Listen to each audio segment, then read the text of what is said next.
ሰጠው ድረስ ከራስ በላይ እንደ እስክታምነው ድረስ የመታመን አቅም የለው። ምክንያቱም ሰው ስለሆነ ሰማያት እንኳን በፊቱ ንጹህ አይደሉም ይባላል። የእግዚአብሔር መልአክ እንግዲህ ሰው የእግዚአብሔር መልአክ ሆኖ ቢሆን ሰውየው እሺ እንደዚህ ስለሆነ እንጥላል። ሰው ነው በባህሪው። ሰው ይሳሳታል፣ ይክዳል፣ ያምናል፣ ይዋሻል፣ ይሰርቃል፣ ያታልላል። የመሰበር እድል አለው፣ የመሞት እድል አለው። እኔ ምን እንደገጠመኝ ልንገራችሁ። በቅርብ የኛ ኬዝ ሌላ ኬዝ ነውና ብታማክረን አሉ። እሺ አማክራቸዋለሁ። ሙሉ ቤተሰብ ነው እርዳታ ነው የሚፈልገው። እሺ ልርዳችሁ፣ ምን ላግዛችሁ?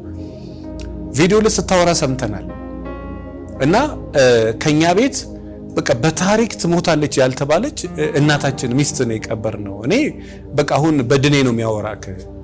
ልጆቼን ግን እንዴት ላጽናናቸዋል? ልጆቼን እንዴት ላጽናናቸው? የመጀመሪያ ልጅ 16 ዓመት ነው።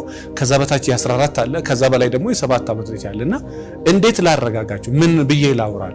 ማውራት አይፈልጉም፣ አያወሩም፣ አይስቁም፣ አይጫወቱም። ስልክ ብሰጣቸው ስልክ አያዩ፣ ኳስ ብሰጣቸው ኳስ አይጫወቱ፣ ቤተክርስቲያን ብትሄድ አይጸልዩም። በቃ በድናቸው ነው የሚወጣው የሚገባው። እና እንዴት እንጽናናል? እኔ አዲስ አበባ ውስጥ አይደለም በመላው ኢትዮጵያ በድንገት አባቱ የሞተበት፣ በድንገት እናቱ የሞተችበት፣ በድንገት ሚስቱ የሞተችበት፣ በድንገት ባለቤቷ የሞተባት፣ በድንገት እህቷ የሞተችባት ወይ ደግሞ እህቱ የሞተችበት ሰው እኔ በቁሙ እንደሚሞት በጣም እርግጠኛ። አታስበውማ። እኛ በተለይ አንዘጋጅም። ሰው እዚህ ምድር ላይ ያለ የማይሞት የማይሸር ይመስለናል፣ የሚሞትብን አይመስልንም። ከዛ ሲሞትብን ነው በቃ የእውነት በቃ የምትደነግጠው። የእውነት ትክክለኛ መሰበር መሰበሩ ያኔ ነው። እና ምን አስቡ መሰላችሁ? አንዳንድ ጊዜ እህትም ልትሞት ትችላለች፣ እኔም ልሞት እችላለሁ፣ እናቴም ልትሞት ትችላለች፣ አባቴም ሊሞት ይችላል፣ ወንድሜም ሊሞት ይችላል። እኔም ሟች ነኝ። እንደውም ሟችነትህን ራሱ እያወቅህ ብትኖር በጣም ነው ደስ የሚለው። በጣም ቅን ያደርጋል ይባላል በነገራችን ላይ።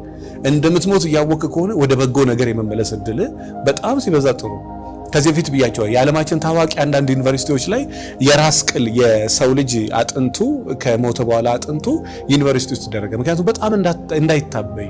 በቃ አንዳንድ ጊዜ እኔም እንደዛ ሆናለሁ፣ እኔም ሞታለሁ። ይሄ ሰውዬ ትላንትና ንጉስ የነበረ ሰው ነው፣ ትልቅ ቦታ የነበረ ሰው ነው ብሎ መሞቱንም እንዲያስብ።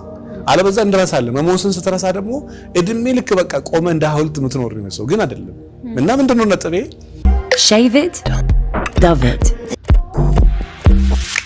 Dove. Replenish. ሰው ግን አይደለም። እና ምንድነው ነጥቤ? እዚህ ምድር ላይ ሰው ስትወዱ ሰው ነው በባህሪው። እግዚአብሔር አምላክን በፍጹም ሐሳብ በፍጹም ነፍስ ነው ውደድ የተባለው። በእግዚአብሔር ልብ ሰውን የወደዳችሁ ቀን የዛችሁ ቀን ለመሞት አረጋግጣችኋል። እና ምናልባት ይሄን ቪዲዮ የምትከታተሉ ሴቶች ካላችሁ ሰውን እንደ ሰው ውደዱ። ሰው ተሰባሪ ነው።